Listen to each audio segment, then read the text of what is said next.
কংগ্রেসটা দিয়েছে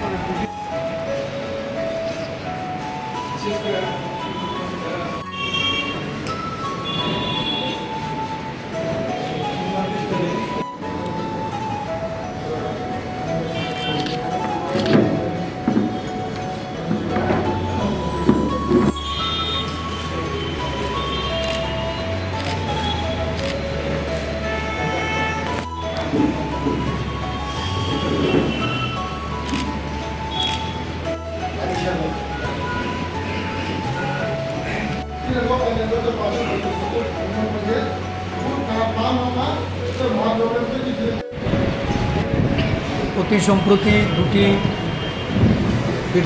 লোকসভা কেন্দ্রের নির্বাচন সম্পন্ন হয়েছে। পশ্চিম ত্রিপুরা এবং পূর্ব ত্রিপুরা এই দুটি আসনে ইন্ডিয়া জোটের পক্ষ থেকে পশ্চিম ত্রিপুরা আসনে কংগ্রেস মনোনীত প্রার্থী এবং পূর্ব ত্রিপুরা আসনে বামফ্রন্ট মনোনীত প্রার্থী দ্বয় এই নির্বাচনে প্রতিদ্বন্দ্বিতা করে আমাদের রাজ্যের একটা বিরাট অংশ আদিবাসী জনগোষ্ঠীর যারা ভোটার এই নির্বাচনে তারা ব্যাপকভাবে ইন্ডিয়া জোটের পক্ষে তারা ভোটাধিকার প্রয়োগ করেছেন। কংগ্রেস দল তাদের এই সাংগঠনিক যে তাদের সদিচ্ছা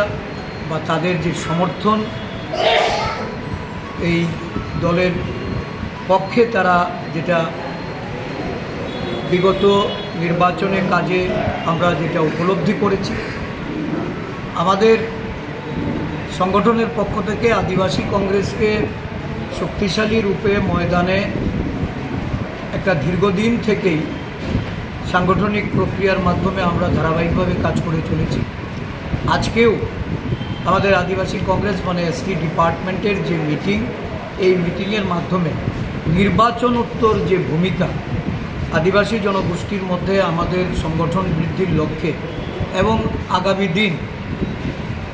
ত্রিপুরা প্রদেশ কংগ্রেস সহ সারা রাজ্যে কংগ্রেস দলকে